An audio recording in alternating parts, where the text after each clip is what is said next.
Bom dia, estamos iniciando neste sábado, 23 de novembro de 2019, mais um programa Dimensão Espírita ao vivo.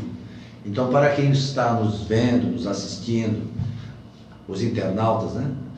Ao vivo, bom dia. Para os que nos verão depois, assistirão depois, olá. Porque a gente não sabe qual é o horário que eles vão assistir. Conosco, vocês já estão vendo aqui, está o nosso amigo Jaime Correia da Rosa. Bom dia, Jaime, tudo bem? Bom dia, Gilberto. Bom dia, Edson. Bom dia. O Edson ali, Edson, tudo bem? Tudo certinho. Edson é bonito. Graças a Deus. Certo. E o Jaime Correia da Rosa, esteve conosco viajando para Uberaba. A gente conversou bastante na viagem de ida e na viagem de volta. Nós tentamos fazer o programa de lá, mas devido a problemas técnicos e também como é que se diz? Muitas atividades, porque uma viagem não sobra tempo, tudo corrido, né? Mas não tem importância. Voltamos às atividades normais, retomamos o programa e o primeiro entrevistado que a gente traz depois dessa viagem maravilhosa que a gente fez a Uberaba é o Jaime. Vou conversar um pouquinho com o Jaime sobre ele, porque algumas pessoas não conhecem. A gente conhece bem ele, mas algumas pessoas não conhecem. Ô Jaime, você trabalha no Centro Espírita Allan Kardec na Próspera, no setor de... Exatamente. Estamos no assistencial, né, como trabalhador, e estamos também dirigindo um grupo aberto aos domingos, no nosso horário de estudo aos domingos, e também participo do grupo já também de estudo mais avançado nas quintas-feiras. E também sou responsável pelas palestras de terça-feira. Nossa, quanta atividade. É muita atividade. Bem, e além disso, como se não tivesse mais do que fazer, né? Ele é o coordenador da área de assistência social da URI, a União Regional Espírita. O estado de Santa Catarina é dividido em 16 uniões regionais espíritas. A nossa aqui é a nona, que vai aqui de Morro da Fumaça até a divisa com o Rio Grande do Sul, passando por Orleans e Lauro Miller. Então, olha essa área extensa que a gente trabalha, né, Jaime? O Jaime cuida dessa parte aí da assistência social. Tudo bem. Feitas as apresentações, nós vamos perguntar para o Jaime aquela pergunta que a gente faz para os nossos entrevistados. Quando é que você conheceu o Espiritismo? Como é que você se tornou espírita? Grande pergunta. Eu quero uma grande resposta. Arrepia só de pensar. Como todo católico que éramos, fomos católicos praticantes.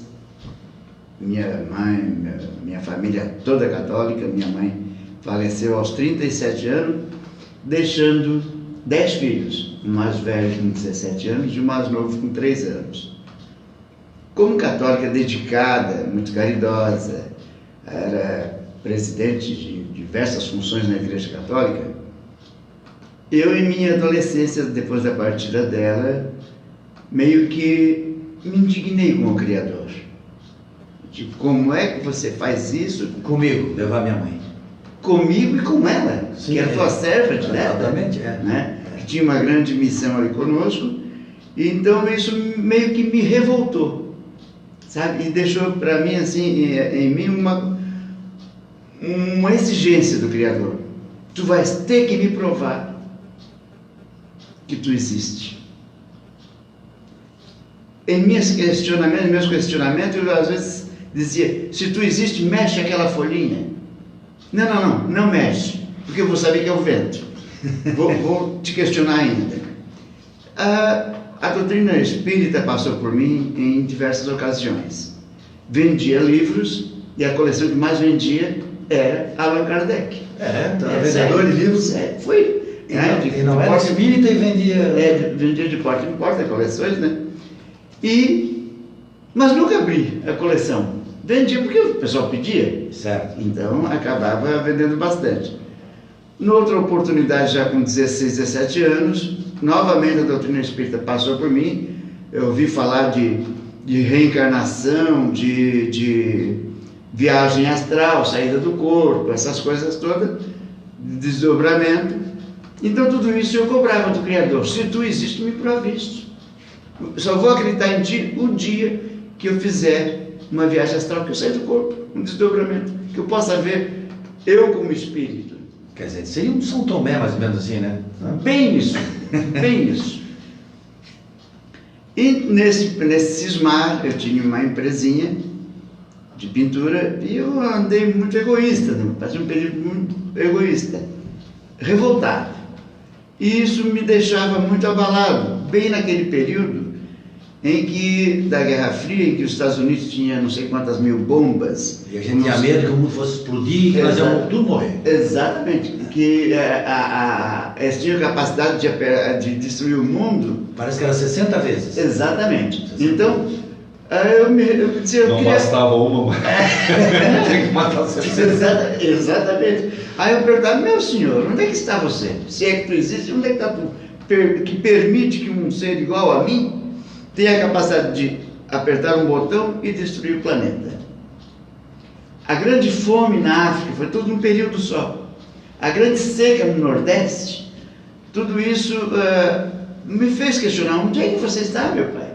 Se é que você existe? Meu filho, eu recordo que meu filho mais velho, ele tinha então uns 8 anos, e ele me perguntou, o pai realmente, o pai não acredita mesmo em Deus? Eu digo, meu filho, não é que eu não acredito. Eu não aceito o jeito que estão me colocando, velho. Não esse Deus como estão colocando. Exatamente. Né? Diz que ele é bom, mas eu estou vendo nada de bom.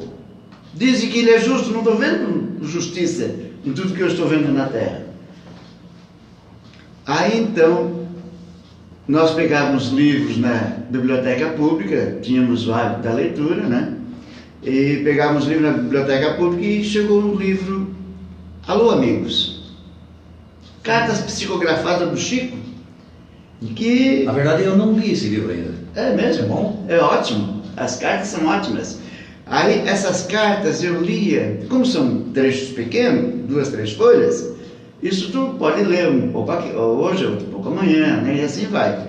Mas aquilo me confortava tanto, me relaxava tanto, me dava tanta paz, que eu comecei a achar estranho. Eu digo, meu Deus, tem alguma coisa atrás disso. E fomos ler outros livros. Lemos O Nosso Lar, lemos diversos livros. Aí, quando apareceu lá um dia lá em casa o Livro dos Espíritos, né? Em que eu abri na introdução, eu li a introdução do Kardec, por isso, em meu grupo de estudo, todas as vezes que passa direto da introdução. Exatamente, eu li a introdução, eu faço os meus amigos, meus irmãos de estudo, estudar também a introdução. E a introdução, quando Kardec faz os mesmos questionamentos que eu, por que nasce uma criança cega? Será que Deus deu mais privilégio para mim do que para outro? Sendo um Deus de justiça, não cabia nele essa escolha, né? Eu discordava dessa justiça dele, né? Ele estava sendo injusto, pois que para um dá uma saúde, dá uma beleza tipo Edson aí, né? E uma feiura igual a mim. Eu digo, pô, onde é que está essa justiça, senhor? Né? Mas muitas vezes dá mentira para alguém. Então, aí vieram esses questionamentos e eu disse, enquanto você não me responder a esses questionamentos, eu não te aceito. Vindo do Livro dos Espíritos, na introdução, onde Kardec faz aqueles questionamentos, eu digo, tá, é assim que eu penso. Tá, e daí, é assim que eu penso. Responde então, é assim. Me responde, como se dissesse, leia o livro, meu querido. As 1019 perguntas. 1019 perguntas. Vamos só esclarecer que é 1019 na segunda edição. A primeira edição, que saiu em 1857, ela tinha 501 questões. Depois Kardec ampliou com o auxílio da Irmã de Foucault, que aparece no filme, né? Certo. E aí eles ampliaram o livro para 1019 questões, que é o formato atual. Perfeito. Continua. Perfeito. Então, aí conhecemos a doutrina, começamos a estudar, visitamos o Allan Kardec, rodeei o Centro Espírita Allan Kardec 2 meses. Tinha medo de ser um centro, né, de... Tu também passou por esse mal, então? Passei. Vai que é macumba, né? Vai que é macumba, sabe? Com todo, não, nada contra ele, sim, mas... nada disso, mas é que a gente tinha medo de se decepcionar. Cobrança de dinheiro, essas coisas, tudo isso aí já me revoltava. Dízimos, essas coisas já não cabia mais em mim, sabe? Eu achava assim, se Deus deu de graça, ele não precisa de dinheiro. Então, aí, nesse período entramos na doutrina, me apaixonei no primeiro dia. No dia seguinte, eu fui para o Cerro de Jesus, do Cerro de Jesus e Allan Kardec. Eu estava assim. Aí depois, logo em Vou seguida... recuperar o tempo perdido. Exatamente. Vou estudar porque eu já devia ter feito há muito tempo. Era terça-feira à tarde, quinta-feira à noite e no sábado à noite. Aí, logo em seguida, convidaram-nos para a Fundação do Círculo da Luz, o nosso irmão Acásio. Grande beijo se ele estiver me ouvindo. Te amo, meu irmão. A dona Elza, querida irmã que já partiu. Enfim, todos aqueles eles nos convidaram e participamos da Fundação do Círculo da Luz. Né? E... Tu és fundador dos fundadores? Sim, eu não nasci, eu não participei propriamente da conversa inicial. Quando participamos, estávamos lá em cima da... A formalização da... Exatamente. Estávamos lá em cima da Câmara Municipal, foi uma sala um pouquinho maior do que essa aqui, foi quando nós começamos o Círculo da Luz. E então, aí como nós já tínhamos a ideia da reencarnação, através da leitura, pronto, as coisas começaram a ficar... Começou assim, Gilberto. Eu ia do meu trabalho eu ia da casa para o meu trabalho a pé. E passava na frente da igreja Nossa Senhora da Salete, igreja essa que eu trabalhei toda a minha vida. Eu comecei a cismar. Reencarnação. Aí, como se uma voz estivesse a uma certa altura de mim, perguntasse: escuta, rapaz, bem assim firme, escuta, rapaz, do que a tua mãe... Perdão, voltando. Eu tive um sonho. Eu fui levado para ver a minha mãe. Fui levado pela minha madrinha a ver a minha mãe. Cheguei lá, era um ambiente redondo. Era um prostíbulo. Isso no sonho. No sonho. Mas tu via como se fosse ela, assim, a mesma... Ela não estava ali ainda, né? Ah, não. Estava ali a minha tia, já faleceu também. Não vou citar o nome para não, sim, claro, não comprometer os familiares. E aí trouxeram minha mãe. Linda, uma mulher formosíssima. Linda, lindíssima. Eu digo, mãe, e naquele eu despertei. Teve um choque e despertei. Sentimento de culpa veio, né? Porque de onde é que já se viu? Imaginar minha mãe num prostíbulo, minha santa mãe que só ia da igreja para casa, da casa para a igreja, além de criar os 10 filhos, e sempre adoentada, ela tinha um problema no fígado, sabe? Desde criança. E aí, então, essa voz perguntando: escuta, rapaz. Eu questionando sobre esse sonho, de onde é que já se viu pensar isso? Essa voz me voltando à razão, perguntava: do que a tua mãe morreu? A mãe, ela tinha problema no fígado. Tu mentalmente conversando com essa voz. Com essa voz. Certo. Tinha problema no fígado desde criança. Tá aí, o que acontecia com o fígado? O fígado ele empedrava e ia para a vesícula, criava as pedras da vesícula e tudo mais. Aí, isso tem nome, essa doença? O fígado que empedra é cirrose, né? Cirrose hepática. A voz perguntava: isso não é doença de quem bebe, não? Nunca tinha bebido a tua mãe. Exato, minha mãe nunca bebeu. Aí, mas o que você acha que naquele lugar ela tinha que fazer? Certo. Nesta época ela adquiriu um problema. Você estava falando de outra encarnação. Da outra vida. Da anterior. Porque até então eu questionava, né? Eu ainda estava em questionamento. A dúvida era sobre se esse negócio de reencarnação existe, não existe. A tua dúvida era essa. Exatamente. Exatamente. Aí essa voz perguntava, né? Escuta, então ela veio me esclarecendo, nesta encarnação, para curar o seu mal que ela provocou. Perdão, voltando ainda, essa voz continuava a perguntar: quantos filhos ela teve? Ela teve 10 filhos. Quantos filhos homens ela teve? Era um disparate. Nós tínhamos 2 mulheres e 8 homens. É um número bem... Quantos desses filhos hoje estão separados, suas esposas? Nenhum. Até hoje, do mais velho ao mais novo, são regidos pela educação dela. Quando ela partiu, o mais novo tinha 3 anos. Ainda são regidos pelaquela educação que ela nos deu. Aí, depois veio meu filho. Naquela vida, todos vocês largaram suas famílias para ir atrás dela, apaixonados por ela, pela beleza que ela tinha. Nesta encarnação, ela trouxe vocês como filhos para amadurecer essa paixão que vocês tinham, para transformar num amor verdadeiro, um amor não verdadeiro. aquele amor ligado ao sexo. Exatamente. E veio curar o seu problema que ela causou. Gilberto, eu chorei a morte da minha mãe uns 20 anos. Reclamando de Deus, achando que Deus era injusto, que estava tudo errado, porque não podia ter feito isso, nem com ela, nem contigo. Inconformado. E daí, depois desse fato que aconteceu? Estou curado. Coisa maravilhosa. Olha, eu conto essa história sem vergonha, sem medo de que vá ser julgado de maneira errônea, mas que foi tão consolador para a minha ferida, sabe? Pode chorar aqui, pode fazer o que quiser, que não tem problema. Que eu não questiono mais, sabe? Eu aprendi que é bom tu questionar, sim. Exatamente. Para tudo a fé raciocinada. Raciocinada. Fé raciocinada, Kardec chamava. Exatamente. Espiritismo é fé raciocinada.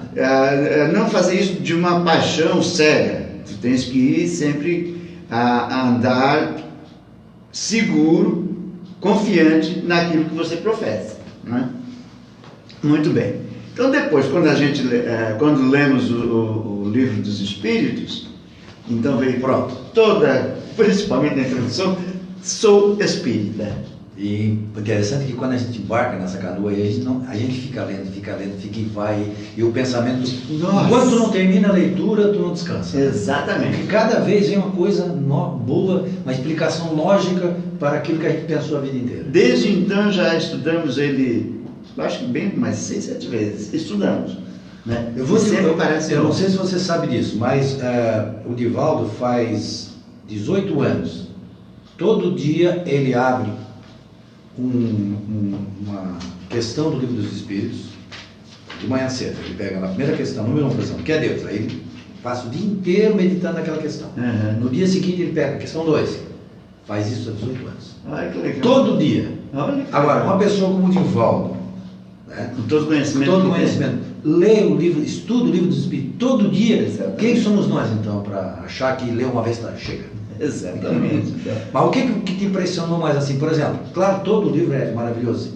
Vamos pegar o livro então, vamos passar os pontos principais assim que Exatamente. Então, como é um consolador, para mim foi a grande receita para o meu grande mal, a minha inconformação. Quando me convidaste para essa entrevista, eu pensei, vou passar esta receita. Porque muitos irmãos entram na doutrina espírita, elas entram em busca de cura, de tomar um passe, assistir uma palestra que é confortável, muito boa. Continuar a vida do jeito que está, mas só dar uma ajeitada. Exatamente, dar uma pincelada para aquela pessoa que vai lá na farmácia tomar um remédio para ficar bom e não está nem preocupado a causa daquilo. Exatamente. Em corrigir o que está causando aquele tipo de doença. Exatamente. Então as pessoas vêm a correr a casa, hoje estou carregado. E vão lá tomar um passo para se descarregar. Aí agora não preciso mais lá porque estou descarregado. Estou descarregado, exatamente. Como se isso fosse a solução, né? Ou ainda tem muitos irmãos, né, que a gente conhece, estão na própria nossa casa, em que vêm a casa, assistem a palestra, tomam o passe, tomam a água, mas não mergulham. Não entra, não conhece melhor todo o manancial curador que tem nesse livro. Esse é o Evangelho.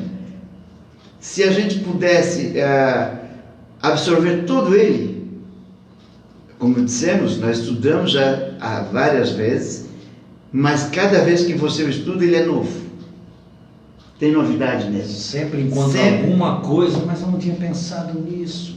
Exatamente. É por isso que hoje, eu estou trazendo este livro para a nossa entrevista, é justamente convidando os nossos irmãos a lerem, não estudarem na sala de estudo só, né? Mas leia em particular. Você você o estude e tire as suas dúvidas. Não parceladamente, eu vou agora para o capítulo tal. Não. Comece do começo. De como surgiu, quando surgiu, em que ano surgiu, cada etapa. Não perca uma letra dele.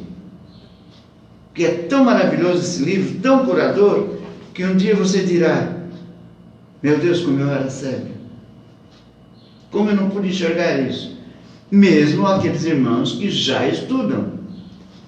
No nosso grupo, que a gente dirige o grupo aberto, convoco sempre todos eles: leiam em casa o livro dos Espíritos. Essa é a base da doutrina. Se você não estudar, você não vai entender. Não é que você não vai entender, você vai pincelar um pouco. Mas o grande curativo da sua dor mesmo está aqui. Aquele camarada que se atira na ponte, que está para se atirar na ponte, qual foi a receita que o nosso irmão deu? Tome, meu irmão, leia esse livro, depois faça o que você quiser de sua vida. Aí ele tocou a vida em frente. Exatamente. Esse é o grande curador. Então, quando às vezes eu trouxe, então, nessa nossa entrevista, esses temas do Livro dos Espíritos, porque as pessoas dizem: mas o que tem dentro do Livro dos Espíritos? Eu olho mesmo, um monte de páginas, sou vadio para ler, e sabe que nós somos vadio para ler mesmo, e acabamos só lambendo eles por cima, sem seguir a sequência. Então, na sequência, o que diz? Na primeira parte, das causas primárias. O que é causa primária? Como é que existe Deus, né? Deus infinito, como é que é essas coisas? É a Gênese. É a Gênese, exatamente, né? Dos elementos gerais, os conhecimentos das coisas, espírito e matéria, né? As propriedades da matéria, como é que é essa história do espaço universal, né? As distâncias, hoje a gente vê, até então a gente só olhava para o céu e via um monte de estrela, né? O que eu anotei, quando eu fiz um estudo também sobre esse livro, uma palestra da URI, eu anotei aqui 3 coisinhas que tem aqui sobre a parte primeira de Deus. Olha só, Deus é a inteligência suprema, causa primeira de todas as coisas. Perfeito. Para crer-se em Deus, basta olhar as obras da criação. Perfeito. Deus é modelo de amor e caridade. Perfeito. Resumo. Gilberto, isso aí foi uma pergunta simples que eu fiz para uma irmã quando eu tinha 13 anos, uma freira, né, que nos dirigia, um pequeno clero. E eu formulei essa pergunta: irmã, essa questão de Deus para mim não está bem explicada. Ela me saiu com uma conversa assim: tu pode não ter uma fé de mover uma montanha, mas uma fé de mover um grão de areia tu tem, como eu não tenho uma fé de mover uma montanha. Ela poderia dizer: Jaime, como você pode não acreditar em Deus? Olha para aquela estrela, olha para a lua, quem está segurando ela? Não foi o homem que fez. Não foi o homem que fez, alguém fez. Apareceu ali do nada. Exato. O que o homem faz com todo o seu estudo é apenas descobrir Aquilo que já existe. o que já existe. Exatamente. Quem fez essa coisa? Se você quiser botar o nome de Deus, God, natureza, o nome não interessa. Chame-o de Criador. Vou chamá-lo de Criador. E ele é modelo de amor e de caridade, que ama os seus filhos de maneira indistinta. Exatamente. Tanto a vítima como o criminoso. É Pai nosso, não é Pai meu. Né? Isso foi uma reflexão que eu aprendi só no Espiritismo. Deus ama a vítima, o que morre e o que mata. Exatamente. O Emmanuel diz assim: ele ama o pássaro que está na árvore e a cobra que devora o pássaro. Que devora. Isso é Deus. Exatamente. Ama todos indistintamente. É que o pensamento humanizado nosso não consegue entender ainda que aquele que comete o crime é uma pessoa igual ao cometido, né? Exatamente. Ao cometido. Então, a gente sempre... É que a gente viveu muitas eras, né? Muitas existências se defendendo e acusando. Né? Se defendendo e acusando. Então, hoje o instinto primeiro é acusar. Exatamente. Quando tu vê um crime, tu já separa a vítima como vítima, né? ou acometido do crime como vítima, e aquele que cometeu o crime como o pior ser do mundo, mas a gente não sabe as histórias que tem por trás de cada espírito daquele, né? E quando a gente consegue entender, a gente acaba descobrindo que os dois são vítimas, né? Os dois são vítimas, exatamente. Essa meia-culpa, essa análise que nós não fazemos quando a gente vê uma criança, por isso a importância de eu estar nesse setor assistencial, para tu ver a condição que vive um ser humano, um irmão teu, que tem a mesma constituição que você tem, sabe? E vive na penúria, que faz com que a gente imagine, pô, o que ele fez foi, na verdade, tentar alimentar os seus, dar uma condição de vida melhor para os seus, sabe? Aí você cria, como diz Emmanuel, crie desculpas para ele, veja a condição dele, se coloque no lugar dele. Emmanuel diz que a diferença do criminoso e nossa é que ele foi descoberto. Eu ia falar isso. Chico perguntou, qual é a diferença? Quem é o criminoso? Exato. Aí o Chico perguntou ao Belmano, todos nós que não fomos descobertos. Somos nós. Então, nós, quando convidamos para ler esses capítulos todos, olha a coisa boa que tem aqui dentro, gente, sobre a criação, como é que foi formado o mundo, olha a coisa mais moderníssima. Isso em 1855, né? 57. Povoamento da terra, como é que faz isso, né? Como é que a ideia do Adão foi ou não foi, existiu isso, diversidade das raças, como pode ser Adão branco e nascer tantas raças diferentes, né? A pluralidade dos mundos, há muitas moradas na casa do meu pai, como o mestre falou. E vamos parar ali na pluralidade do mundo, vamos ver, é um princípio da doutrina, então vamos para a pluralidade dos mundos habitados, existem diversos mundos habitados, diversos. Então, Deus, Espírito e Matéria constituem o princípio de tudo que existe, é a Trindade universal, a Trindade é isso. Exatamente. Deus povoou de seres vivos os mundos, concorrendo todos esses seres para o objetivo final da providência. Questão 55, diz que Deus povoou os seres vivos no mundo. Tem uma palestra que a Graça fez, que ela disse assim, né? Deus não fez o mundo para nós olharmos, nos maravilharmos, porque se fosse assim, coitado do cego, né? Pois é, olha. E o universo é infinito, e na casa do Pai há muitas moradas, como dizia Jesus. Exatamente. Às vezes as pessoas, como o Edson postou essa semana para nós, sobre aquela do Carl Sagan, né, aquela análise do Carl Sagan, que o planeta Terra, nós estamos destruindo, e é a única esfera... Um ponto azulzinho visto de longe. Né? Exatamente, aquele pixel que habitamos, que aqui moravam os vencedores, guerreiros, imperadores, né, como nós, todos eles tiveram essa oportunidade, todos eles foram, né? E diz que a gente é o único ponto que a gente tem para a sobrevivência, né? A foice, a Marte, não há condições de vida. Aí, analisando como o Criador não cria nada em vão, pela análise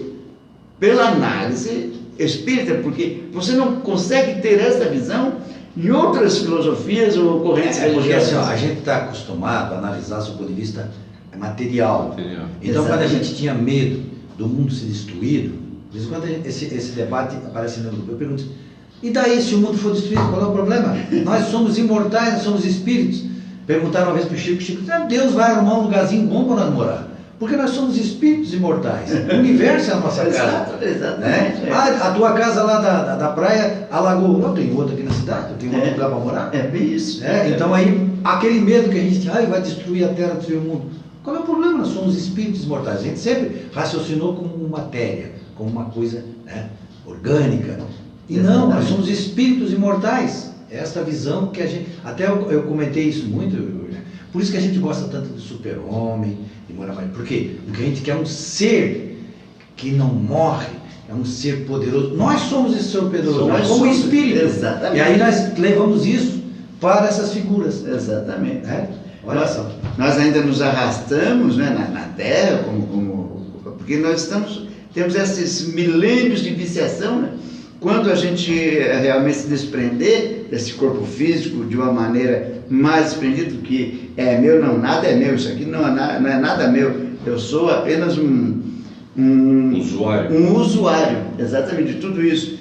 E eu vou ao espaço, depois sem um corpo mais licenciado, mais purificado. Eu posso voar, eu posso ir ao sol, posso ir à água, posso ir ao fundo do mar, posso ir ao grande deserto, não sentir sede nem fome, porque eu sou um corpo quintessencial, isso, né? Essa expressão. Eu já não sou mais um corpo físico que necessita desses alimentos. Um exemplo disso, uma prova disso, Gilberto, eu sempre cito uma pessoa que amputou a perna. Uma pessoa que amputou a perna, aquela perna dela morreu? Se morreu, por que ela sente coceira ainda na perna? O perispírito dela está lá, né? Exatamente, exatamente. Outro dia mostramos aqui uma foto Kirlian foto Kirlian é uma foto que uma máquina fotografa a nossa aura, nossos campos energéticos. E como todo ser vivo tem esse campo energético, a foto Kirlian, o camarada cortou a folha e fotografou, bateu uma foto Kirlian dessa folha. Quando ele fotografou, viu-se a folha inteira. Quer dizer, cortada a parte física, mas tinha ainda aquela aura desenhando ela inteira, comprovando que o nosso corpo, né, não é apenas este que você está vendo. Essa é a roupa. É a roupa, essa é a roupa, O exatamente. verdadeiro ser está lá. Exatamente. Por isso que Jesus diz assim, o reino do céu está dentro, quer dizer, na parte espiritual, nós Exatamente. Eu estou saindo um pouco do tema. Não, está bem dentro do tema, Jair. Então, tá. Eu só não sei se nós vamos chegar no fim, porque... Não, com certeza não. Mas esse convite, gente, para mim, assim, é um clamor. Sabe o que a gente diz, Evelio, sempre? Se faz bem para mim, se fez um bem enorme para mim, eu tenho um prazer de dividir isso com vocês. Exatamente. Estou convidando vocês para tomarem conhecimento dessa doutrina que fez um bem enorme para mim. Exatamente. Um dia eu vou contar uma história, mas é parecida com a tua. Tive uma mãe, eu perdi ela ela morreu com 33 anos, eu tinha 10 anos de idade. Não é a mesma coisa. Revolta contra Deus, é bem semelhante. tudo. Como se repete essa história? Essa história se repete. Então, continuando, na segunda parte do Livro dos Espíritos, vem, então, o que acontece no mundo espiritual, né? Como é que é este mundo novo que fala se a gente morre e o corpo morre e vamos para a espiritualidade, o que eu vou fazer lá? Eu só vou mostrar aqui já. Ó, essa primeira parte que nós falamos agora, às obras. essa primeira parte que nós vimos agora do Livro do Espírito, depois foi desdobrado aqui, ó, no livro A Gênese. Perfeito. Toda essa segunda parte que já não está falando agora, foi desdobrado aqui no livro, o Livro dos Médiuns, que foi o segundo livro que Kardec, primeiro livro que Kardec escreveu depois do Livro dos Espíritos. Perfeito. Por quê que ele escreveu esse livro aí? Da relação. Porque essa é a grande novidade da doutrina, mostrar como é que é o mundo espiritual, porque até então não se tinha ideia. Exatamente. Nenhuma religião tinha explicado como é que funcionavam as coisas no mundo espiritual. Exatamente. E todas elas pregavam que a gente vai para lá. Sim, aí como é que as coisas funcionam lá? Aí que eu vou fazer lá. Mas vai, continua ali que nós já vamos ver a importância dessa obra aí. Então, nesse capítulo, né, tem a origem dos espíritos, porque que Deus nos fez, né? Afinal de contas, tem que saber se somos, porque que Ele nos fez, né? O mundo espiritual é o mundo normal, não é esse Exato, aqui, aquele lá que é o normal. aquele é o mundo normal, exatamente. A forma, qual é a forma que tem um espírito, né? Ubiquidade, quer dizer, está em vários lugares. Pode o espírito estar aqui, está ali, tem gente, mas o Espírito Santo, sei lá das quantas lá, que... Santo Antônio. Foi Santo Antônio que Santo esteve Antônio, em Roma e está em E Portugal. estava no Portugal no julgamento. No julgamento defendendo seu pai. Quer dizer, o Espírito pode fazer isso. E afinal de contas, até nós... Por a gente tem que pegar um ônibus, viajar 20 horas. Exatamente. Como espírito a gente tá lá. Mas daí viajar para Uberaba a gente tem que ir com o corpo mesmo lá, né? Daí não deixa só ir em espírito, daí fica... O que é interessante é que a gente não se dá conta que nós somos espíritos num corpo. Sim. Né? E que quando, pelo estudo, né, os próprios espíritos nos esclarecem, que quando qualquer cochilo que nós demos, nosso espírito sai. Então poderia ele realmente estar lá no julgamento do seu pai e em Roma ao mesmo tempo, porque diz a música do Caetano Veloso, né? O pensamento parece uma coisa à toa, porque a gente voa quando começa a pensar. Na verdade eu viajo, eu saio do meu corpo, eu me desdobro, eu vou presentemente eu quero falar com o Gilberto, eu pensei no Gilberto, às vezes o Gilberto diz, estava pensando mesmo em você. Quando eu tinha o meu ateliê, eu visitava o cliente e passava para dar um abraço nele. Ele disse, rapaz, estava pensando contigo, como é que sabia? Quer dizer, ele já tinha se comunicado comigo e disse, Jaime, eu quero falar contigo. Essa é uma capacidade do espírito, uma capacidade anímica. Por exemplo, a gente vê isso, por exemplo, nos paranormais. Exato. Aqueles espíritos que relatam, por exemplo, ele está aqui, ele se for lá vai lá em casa e diz, na tua casa, vou lá na tua casa agora, ele diz, na tua casa está assim, em cima da mesa tem uma jarra e volta. Exato. Então, é uma capacidade do espírito. Exatamente. Emancipação da alma. Nós nos emancipamos, voltamos e somos livres como espírito. Nós estamos presos ao corpo, claro, existe um cordão que nos prende, porque senão a gente morreria, o nosso corpo morreria, né? A gente não, o espírito não morre. Nós somos presos por esse cordão de prata. Mas isso tudo está explicado nessa segunda parte. Exatamente. E isso foi para mim a grande novidade da doutrina. A parte principal, assim que eu digo, em relação ao conhecimento daquilo, né? Porque tu vê só, até então, os espíritos pintavam e bordavam, tocavam a nossa vida e a gente não tinha ideia. Sabe como é que eu chamo essa parte aqui de o Big Brother? Big Brother no mundo espiritual, porque mostra com as câmeras, como se tivesse um monte de câmeras, mostrar como é que eles fazem para nos influenciar, como é que eles fazem para influenciar a nossa vida, né? Exato. Então a gente não sabia, agora Kardec mostrou através desse livro aqui, como é que eles fazem. Exatamente. E aí, a gente consegue entender quando nossos pais diziam, Deus está vendo, quando a gente fazia as coisas escondidas. Ou quando Paulo de Tarso, vamos ver aqui, ó, Paulo de Tarso, vocês estão rodeados por uma multidão de testemunhas. Eu não disse isso. Exatamente. Vocês estão rodeados por uma multidão de testemunhas. Ele estava dizendo o quê? Que ele estava lá no circo romano, um monte de gente assim junto com ele? Não, ele estava se referindo aos espíritos que estão presentes nos circundando. Exatamente. É quando o Gilberto mostrou agora o livro dos médiuns, e me veio assim um pensamento de que também através do livro dos médiuns, que é o prolongamento, né, em livro da segunda parte do livro dos espíritos, mostra dessa relação bonita que depois a gente pode criar, e o Espiritismo nos fornece esse material e esse ensino para que esse mundo material ajude o mundo espiritual. Muitos amigos nossos que estão do lado de lá em sofrimento e ainda precisam da nossa ajuda, e nós daqui podemos ajudá-los, né? Não só aquela influenciação que a gente imagina, né? Influenciação, porque a gente só pensa coisa ruim, né? Povinho que gosta de pensar coisa ruim, né? Nós. Que é o quê? Os espíritos só estão influenciando nós para um lugar ruim. Não, a maioria está influenciando nós para o bem. Mas aqueles que estão na ignorância ainda precisam da nossa ajuda. E o livro dos médiuns, essa escola, eu vou usar uma palavra católica, esse catecismo que vai ensinando a gente a estudar e a ir praticando. A gente consola também daqui quem está do lado de lá ainda perdido, né? Outra coisa, perdido no sentido mental, né? Isso aqui não é só para médium ler, não.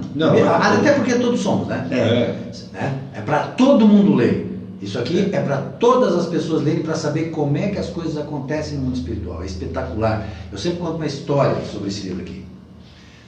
Uma amiga minha que não é espírita, ela é de outra religião, porque não importa as pessoas até não terem religião. Sim, claro. O espiritismo diz ser uma boa pessoa, isso é o que é o relevante. Isso que é relevante. E ela estava com sérios problemas, queria se suicidar. Aí eu peguei esse livro e dei para ela, lê isso aqui. Ela leu, passou um mês, ela voltou e disse assim, era só esse o meu problema? Nunca mais aconteceu.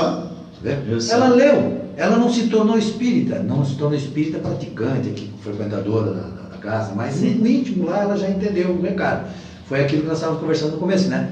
O espiritismo é o futuro das religiões, porque os princípios espíritas, que são princípios universais das leis divinas, estarão presentes bem claros para todas as religiões. Todas elas aceitarão a reencarnação, porque não é uma questão de crer, é questão de ter certeza. Exatamente.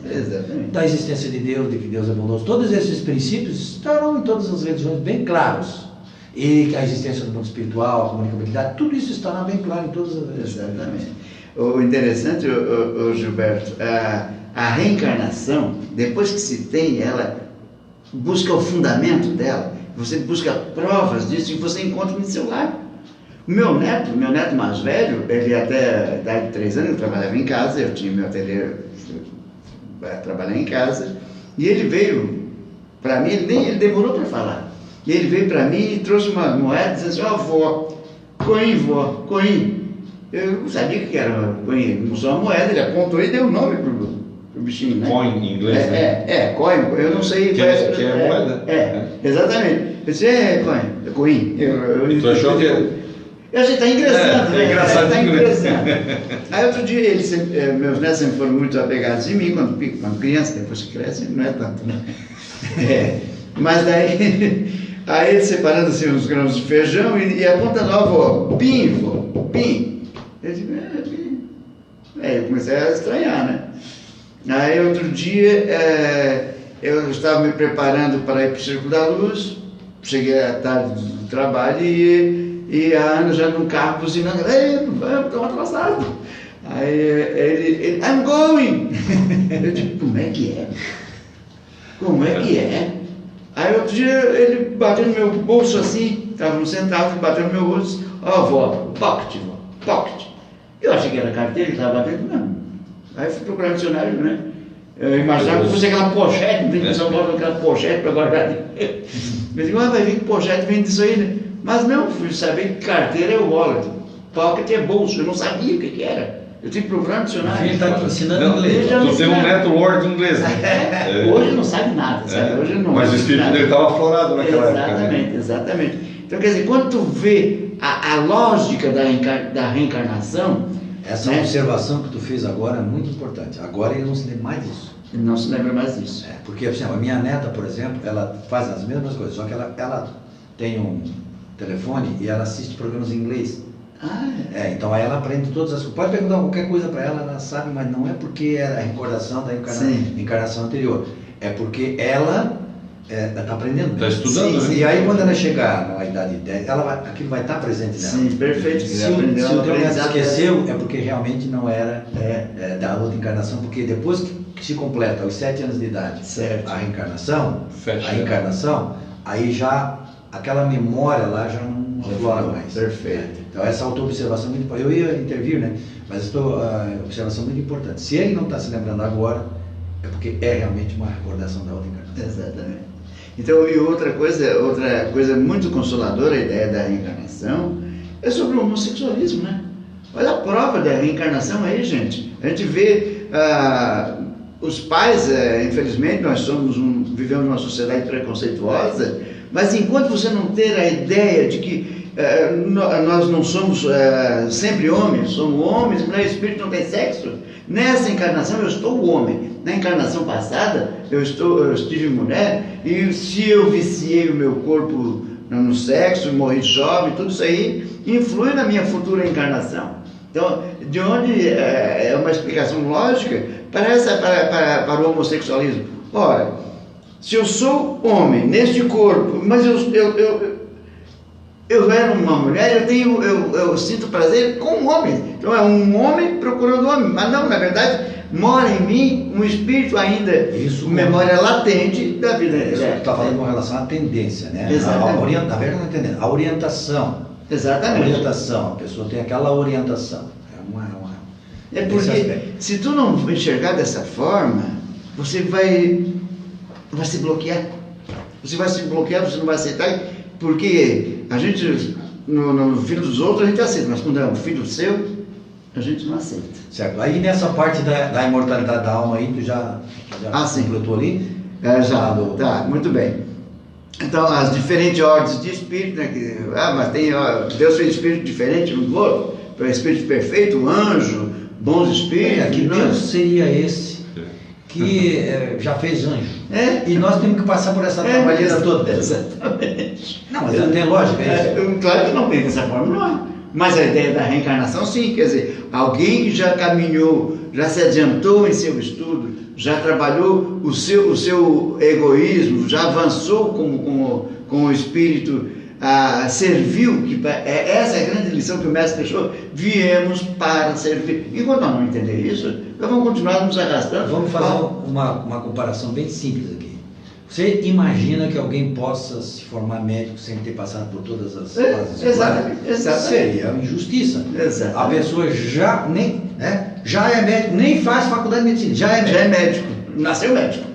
Não, ele tem que começar no jardim, e vai lá, vai passar por todas as professora segurando na mão para escrever. Sim, aí ele chega lá pelos méritos próprios dele. Exatamente, do esforço dele. E pelo angariar do conhecimento, né? Ele foi, porque também pode fazer uma faculdade, Gilberto, e no final, se ele não teve a disposição de angariar os conhecimentos que ele precisava, ele até vai ser um médico, mas vai ser um médico ruim, né? Exatamente. Aí ele alcança, não vai alcançar. Por que eu quero fazer essa referência? Porque na nossa existência, na nossa evolução, a gente angaria conhecimentos, mas não necessariamente a gente é um bom ser naquele ponto da nossa caminhada.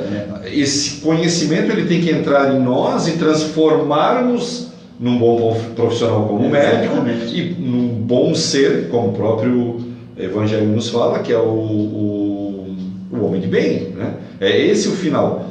O cara estuda e se torna médico, mas um bom médico. O outro também é médico, mas não sabe fazer nada, porque ele não prestou atenção no ensino dele, mas tem o título. O juramento de Hipócrates ficou no esquecimento. Ai, por quem o escândalo venha. Exatamente. Nunca caia na mão deles algum familiar. Exatamente. É interessante disso é que, como a doutrina espírita nos passa essa verdade de uma forma tão lógica, em que diz assim, não basta você apenas, eu vou ser bom, eu vou ser bom, eu vou ser bom e vou para o céu. Não. O espírito, para chegar ao espírito perfeito, nós temos que ter conhecimento. Como é que, quando o homem estuda os elementos, quando o homem estuda toda a obra do Criador, o estudo também é muito importante. É um dos fatores importantíssimos para o conhecimento. Vocês acham que Jesus, quando andou sobre as águas, ele já não conhecia os elementos? Sim. O Emmanuel, que é o mentor do Chico, ele diz muito isso, né? Que o cientista que está lá no laboratório, ele está exercendo, na verdade, um verdadeiro sacerdócio. Exatamente. Ele está auxiliando a descobrir as verdades divinas. O trabalho dele é tão importante como o sacerdócio. Exatamente. Por quê? Porque o conhecimento é a gente saber por quê. O DNA, que coisa maravilhosa. Olha. Desvendou a nossa identidade, na verdade, física, né? Que ele falou que aquilo ali é a linguagem de Deus. Olha a linguagem de Deus. Olha a linguagem de Deus. E naquela comparação muito simples, mas muito interessante, de que, me permito, me corrija se eu estiver errado, lá na nossa quantidade cromossômica, a do chimpanzé muda 1 ou 2 cromossomos daquele. Então, quer dizer, na mudança poderia ter sido um chimpanzé. Não, na verdade é a evolução, mas aquele ser, o ser chimpanzé, ele é quase é uma diferença muito grande de um ser humano, mas olha a diferença. E aí nós estamos falando dos cromossomos para dizer assim, como essa identidade nos mostra, porque a gente diz assim, não, tá louco, eu macaco, eu sou um ser humano, não, mas daí a gente vai pegar a identidade cromossômica, a gente é quase macaco. Quase. E o macaco é quase humano. E aí vão as diferenças. A roupa do macaco. A roupa do macaco é quase a minha roupa. O que diferencia é o espírito do macaco. Que anima lá o macaco e o que me anima. Essa é a diferença. Exatamente. E quando tu fala do conhecimento, e há de se falar também dos dois conhecimentos, né? Do conhecimento intelectual, que é aquilo que o Gilberto agora me falou muito, com muita propriedade, os cientistas trabalham todo dia e todo momento descobrindo coisas novas para evoluir o mundo, né? O mundo precisa da evolução. Pela lei do progresso, ele vai evoluir. Mas existe o conhecimento moral, né? E aí o conhecimento moral é aquele que faz o nosso espírito ficar robusto, né? Eu até digo que o conhecimento intelectual ele deixa o espírito com ciência das coisas, mas o conhecimento moral ele deixa ele robusto, forte, educado. Ele vai saber ver as coisas e entender as coisas e compreender e respeitar as coisas. Coisas que eu quero dizer é o mundo, né? São as relações, né? Porque vejam, como diz a doutrina, né? Espíritas, primeiro mandamento, instruí-vos, ou vice-versa, primeiro, amai-vos. Este é o primeiro mandamento. Segundo mandamento, instruí-vos. Tenha conhecimento. Gente, vamos estudar. Não adianta a gente ficar aqui boiando, eu sou bonzinho, eu não faço mal para ninguém, sabe? Mas se você não luta para o seu crescimento, depois você chega na espiritualidade e vai marear lá as zonas umbralinas, as zonas de sofrimento. Por quê? Porque você está todo viciado em preguiça. Isso é um dos grandes males da nossa sociedade humana. O bom é que esses assuntos são dos outros que a gente está falando. Graças a Deus esses assuntos são dos outros. A gente não tem esses males. Eu me coloco nessa. Eu sei que eu vou para lá. Esse dia um amigo meu, nós estávamos comentando aí, disse, não fosse mais na praia, assim, Humberto, hoje em dia a gente nem sai mais de casa. A gente tem tudo, a gente tem a TV, a gente liga o ar-condicionado, a gente está tudo ali. Para que a gente vai sair dali? E aí a gente começa a perceber que o pessoal não está indo mais velório, o pessoal não está indo mais inteiro, o pessoal não está mais se encontrando, por quê? Porque está tudo dentro de casa, uma maravilha. É verdade. Aí tu está falando da preguiça, isso é um estimulante. Exatamente. Vamos comigo hoje? Não, hoje não estou. Semana que vem. Né? Mas aí nós falamos aqui, nós estamos com o tempo assim, eu estou controlando aqui para nós não nos certo. E aí nós falamos das leis morais, que é uma terceira parte, eu acho que tem ali, né? Isso, exatamente. Terceira parte. Que é a que está nesse livro aqui, ó. Já é a parte final do... Porque o Edson puxou a palavra... sem querer, né? Leis morais. Então está aqui, o Evangelho segundo o Espiritismo explica o ensinamento moral de Jesus com a chave do conhecimento espírita. Certo. E aí fica tudo claro. Perfeito. Por isso que Jesus mandaria um Consolador para explicar todas as coisas. Exatamente. Por quê? Porque aqui está a chave. Então quando você traz qualquer coisa e começa a explicar sobre o princípio da reencarnação, sobre o princípio da lei de causa e efeito, da lei do progresso, aí tu começa a agora entendi. Agora tem sentido. E interessante, Gilberto, tu usou a expressão assim, ó, sobre a visão espírita, né? Tu falou. Sim. Mas não é um privilégio do espiritismo. Foram apenas através da mão de Allan Kardec, né, que cria o espiritismo, Sim. que trouxe essa revelação que os espíritos que dão instrução a todos, a humanidade, seja budista, seja católico, seja judeu, seja evangélico, seja espírita. Então, apenas Allan Kardec criou um caminho e codificou, trouxe ao papel essas instruções, mas elas estão disponíveis para todo mundo. Exatamente. Não é um privilégio para quem agora está espírita. Sim, claro. Na verdade, é um privilégio da humanidade ter o espiritismo trazido essa consolação. Né? A questão moral, por exemplo, o que é moral? Os espíritos dizem moral, né, é a noção do bem e do mal. Exatamente. E assim, o bem é tudo que é conforme à lei de Deus. O que é conforme à lei de Deus é bem. O mal é o que é contrário à lei de Deus. Exato. Só isso. Eu imagino assim, porque na verdade a doutrina espírita veio para a humanidade. Lembramos o mestre, né, quando ele veio para esclarecer o povo dele, a nação escolhida, que para ele reencarnar, para a educação, para espalhar ao mundo, e diz, ele veio para os seus e os seus não entenderam. Que pena que vai ter que haver uma destruição desse planeta para irmos para outra esfera e voltarmos a um mundo talvez mais atrasado ainda, para absorver essas leis maravilhosas que os espíritos nos trouxeram, que, veja bem, o próprio Criador se preocupou em nos chamar a atenção. Meus irmãos, parem de se rastejar, parem de ser, lembre-se que vocês são iguais a borboletas, que hoje são rastejantes, mas são borboletas em transformações. Vocês podem voar, vocês podem ir ao espaço infinito, vocês podem ser muito mais do que vocês são. A sua mente é tão maldosa com você que ela cria a grande maioria das doenças que você tem. Nós vamos para a espiritualidade, Edson, como você falou, e aí, com essa mente viciada que temos, nós nos consideramos maldosos quando fizemos uma maldade, quando nós provocamos em nós as nossas úlceras nervosas. São placas mentais que a gente cria como se fosse uma hipnose, sabe? É uma hipnose que nós criamos. Uma auto-hipnose, exatamente. E que nós levamos para a espiritualidade essa hipnose.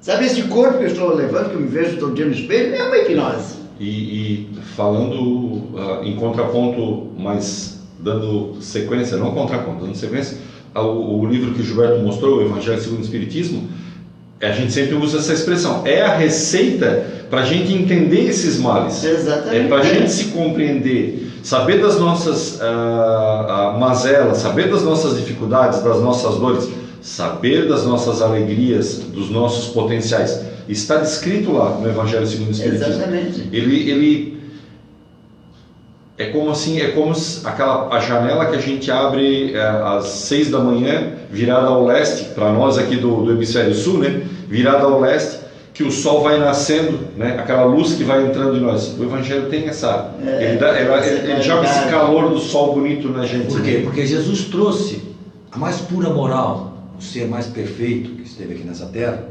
conhecedor de tudo, trouxe a mais pura moral dizendo que o que rege o universo é a lei de justiça, de amor e de caridade. Esta é a lei que rege o universo.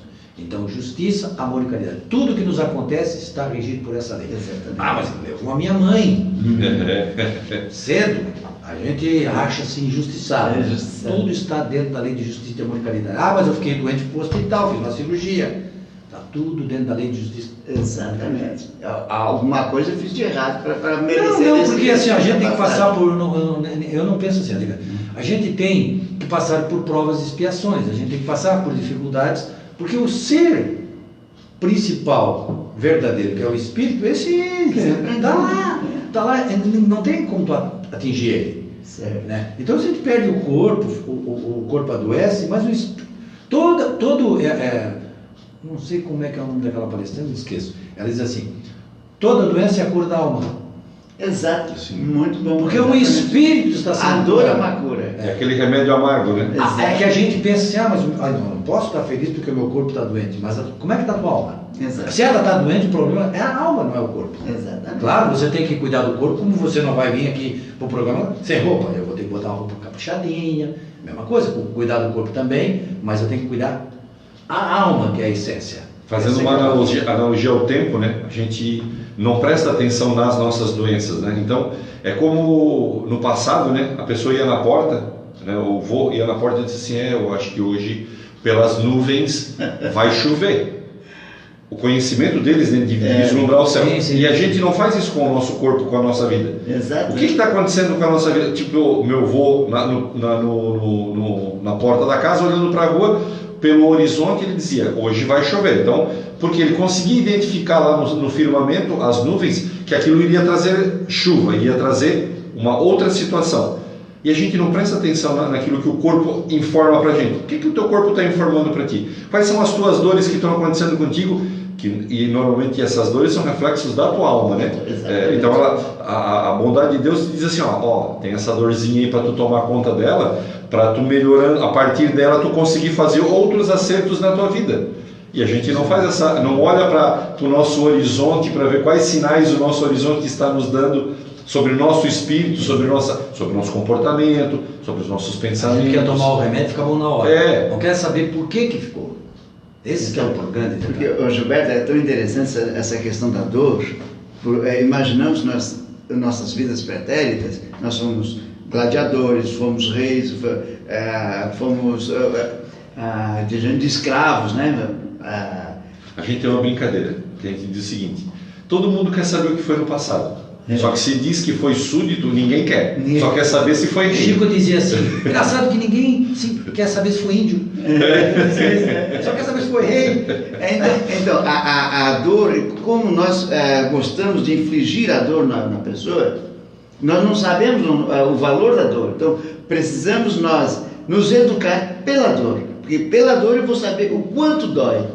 Não é verdade? Então, a dor, não adianta você dizer, mas meu filho... A gente passa isso com nossos filhos. Não faça isso, meu filho, você vai quebrar a cara lá adiante. E ele vai lá e quebra a cara. E ele vai E a gente fez isso na nossa infância também. Ele vai dizer assim, deixa, sou eu. E realmente é a dor que nos educa. Não adianta a gente ler a doutrina nos esclarece. Mas a grande educação mesmo que eu recebi foi a minha mãe me açoitando no dia que eu fazia coisa errada. Eu sabia que quando eu botasse o dedo na tomada, eu não sabia que ia levar um choque. Até que eu botei o dedo na tomada e Aprendeu. Nunca Se você mais botar repetiu. uma chapa, eu também. Você Eu sem chapa? já. Eu queimei também. Aprendi que eu não devia botar a mão. Esse. Essa é a lei divina, a gente vai aprendendo à medida que a gente vai tomando É a experiência, experiência. Aí, como nós estamos quase no final do programa, a quarta parte, então, seria o céu e o inferno, né? Que é a esperanças e consolações. Exatamente. Então, olha só, no livro dos Espíritos, a parte final foi reservada para as esperanças e as consolações. Ou seja, esclarecimento, leis morais, como é que as coisas funcionam. Como foi criado lá no começo. E agora vem as esperanças e consolações, a parte consoladora da doutrina, dizendo que não tem Um grande inferno. curativo. Sabe o grande susto que eu levei quando eu estudei Espiritismo? Descobri que não tinha inferno. Inferno para sempre. Sim. Claro. A gente sempre achou ilógico, né? Situações difíceis, mas um inferno, você comete um erro e você nunca mais, a eternidade inteira vai ficar lá naquele. você se refaz, você não se dá conta, pode ser o aprendizado não dá o arrependimento. Eu pensava assim, mas que Deus é isso? Pois no Brasil a nossa lei não permite que a pessoa fique mais de 30 anos na cadeia. Quer dizer, será que o legislador brasileiro, né? É melhor que Deus? É melhor do que Deus? Exato. Ainda tem o tribunal que vai sair mais cedo, né? Ainda dá para sair mais cedo. Um terço da pena. Não, se você for condenado a 200 anos, né, você vai cumprir no máximo 30, porque mesmo que você tenha a redução, nunca vai chegar abaixo de 30, entendeu? Certo. Então, aquele Luz Vermelha, que foi aquele bandido brasileiro, que teve diversas condenações, cumpriu só os 30 anos, que é o máximo que a nossa legislação permite que a pessoa tenha. Exatamente. Tecnicamente ele saiu do inferno e foi para o céu, né? Pela lei humana, sim, né? Mas viu que não adiantou. É uma brincadeira, né? Mas dizendo que o inferno de Deus é eterno, mas do homem não é. Aproveitando a história que você contou quando você conheceu o Espiritismo, eu pergunto, aqui está assim, ó, das penas e gozos terrenos, perda dos entes queridos. Ali tu leu e... É o bálsamo, é o grande bálsamo. Quando tu começa a entender essa perda, né? A explicação lógica, tu diz, ele está com tua mãe, ele está com o teu educador. Às vezes a gente perde aqui, os nossos pais se separam. E aí, como é que eu fico eu? Deixa de ser pai? Né? Não deixa, jamais. Não deixa de ser pai, é a responsabilidade é igual, né? Na verdade, assim como os nossos queridos que já foram para o outro lado, também continuam nos amparando. Estão ligados conosco. Exatamente, nos orientando. Estão ligados para sempre. Viramos uma família. Exatamente. Éramos desconhecidos, hipoteticamente, porque todos somos filhos de Deus, né? Todos somos irmãos, mas nos unimos para cumprir aquilo que nós desarranjamos. Olha, se eu faço uma casa torta e ela cairá na minha cabeça, a culpa é de Deus. Se eu tenho que reconstruí-la e fazer corretamente. Se eu fizer um muro torto, que o muro vier a cair, de quem é a culpa? É de Deus? É minha. Entende? Então, esse aprendizado das vidas sucessivas, quando a gente consegue entender ela, todas essas dores, perder ente querido, as decepções, quando a gente tem um filho ingrato, né? Quando os nossos filhos, a gente tem essas dores que é muito pungente, dizem, o que eu fiz, Senhor? Ele sabe. Você sabe também, mas na verdade está escondidinho. Eu gosto de dizer isso sempre. Esse dia o Edson Vente Terreiro, uma observação do mar, mas meus filhos são tudo certinho. Aí assim, porque talvez você não desse conta se não viessem os filhos. Se viesse um pouquinho mais difícil, talvez não desse conta. Então, menos, baixa aí. Agradece esses pais e essas mães que têm esses filhos difíceis, porque talvez se fosse teu, não dava conta. Mas, usando assim, há pais, né? Há pais que dizem assim, mas os meus filhos são bons, os deles são aqueles cacos. Aí entra bem certinho o que o Gilberto disse. Presta atenção que tu ganhou filhos bons, porque se fossem daquele tipo, tu não ia dar conta pior do que eles estão. Eles lá ainda estão se esforçando por educarem seus filhos. Tu nem isso conseguiria fazer. Então, a gente baixa a tua bola. Baixa a tua bola, usando uma expressão bem popular, baixa a tua bola, porque dessa vez tu veio com filhos bons que estão te ajudando a te manter num bom caminho, senão tu iria faltar. E vê como a sabedoria da reencarnação é tão, sabe, a sabedoria divina, né, nessa hora, que aquele teu inimigo, aquele que você desarranjou, que você derrubou a casa dele, ou coisa parecida, você o prejudicou na vida anterior, ou ele te prejudicou, você o recebe como filho, mas se você soubesse que ele fosse teu inimigo, você não aceitaria. Mas ele vem bonitinho, gracioso, fazendo gracinha. Já pensou se você vem grande, feio igual a nós assim? Já pensou? Se você vem com a mesma fotografia da outra vida? Não, eu não quero, longe de mim que seja isso. Assim, vem cá, filho, eu estou te dando essa feiura aqui, mais essa ficha corrida aqui dele, tudo que ele fez. Alguém aceitaria? Seria difícil. Eu recordo uma noite de estudo, quando um irmão nosso da casa ele teve um problema de câncer e ele foi presenteado com um filho, né? Uma gestação. Aí todo mundo é um anjinho, vai, é um anjinho. Mas toda criança é um anjinho. O problema é quando eles crescem. Não é verdade? E a gente sabe que o espírito mesmo, se fosse anjo, não estaria aqui. Estaria, sim, lá em outra esfera muito melhor. Então, nesse capítulo das penas de gozo, temos essa felicidade, né? A estudar isso. Por que a gente é infeliz? Por que a gente é feliz? Né? Perda dos entes queridos, decepção, as ingratidões, afeições destruídas, a alma gêmea, aquela história, né? O medo da morte, todo mundo tem, né? E a gente vai entendendo essa doutrina maravilhosa. Importante que no desdobramento dessa última parte do Livro dos Espíritos, que é o céu e o inferno, tem aquela parte importante que são os espíritos relatando o que lhes acontece lá no mundo espiritual em virtude daquilo que eles fizeram aqui, né? O suicida conta como se vê lá, aquele que bebeu, como se vê lá, aquele que também teve uma boa vida aqui como um bom ser, né? Um ser do bem, como ele está vivendo lá. Então, mostra exatamente como a gente vai estar no mundo espiritual em virtude daquilo que a gente vive agora. No nosso céu particular ou no nosso inferno particular, a nossa alma, o estado da alma, como é o estado da nossa alma no mundo espiritual vai ser resultado das nossas ações agora aqui. Podemos dizer que são entrevistas espirituais que é nessa parte aqui, o céu e o inferno. Vem, né? Que os médios trouxeram. Foi aqui que eu me converti. Olha só, viu? Foi aqui. Porque diz assim, ó, o céu e o inferno e a justiça divina. Ele trata da justiça. Como eu sou advogado ligado à justiça, minha profissão, me apaixonei por essa obra que é maravilhosa. Aí a gente vê que a justiça humana, até a justiça humana busca o quê? Busca aproximar-se da justiça divina. Certo. As nossas leis, elas alongam com o avanço da humanidade, gradativamente evoluindo, para quê? Para se aproximar da justiça divina. Aí a gente pega um livro que fala sobre a justiça divina, não é algo espetacular? Maravilhoso.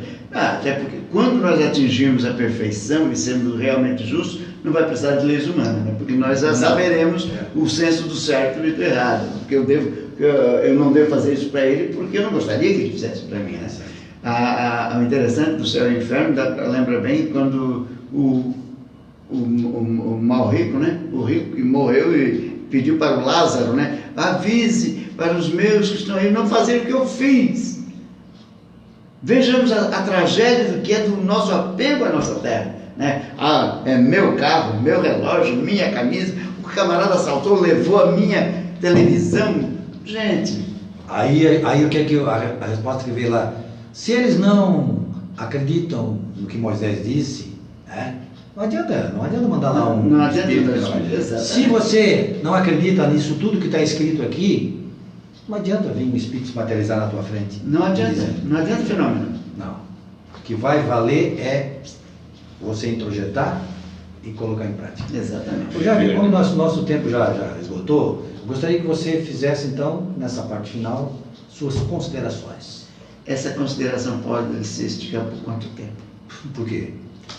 Porque eu gosto de ler essa instrução do livro do Espírito de Verdade. Esse baluarte, esse Espírito, luz, que no tempo que tu quiser, que nos guiou. O pensamento do Espírito de Verdade, não podemos cortar ele no meio, porque é espetacular. Então, das muitas mensagens que o Espírito de Verdade nos traz, no Evangelho, aqui fala sobre o Consolador Prometido, o nome dessa casa, até que hoje estamos gravando. Então, traz-nos o Espírito de Verdade essa mensagem.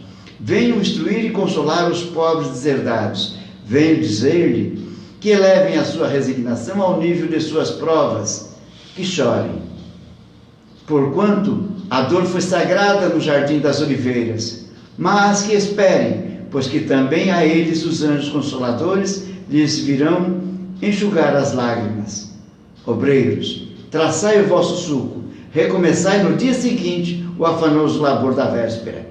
O trabalho das vossas mãos vos fornece aos corpos o pão terrestre.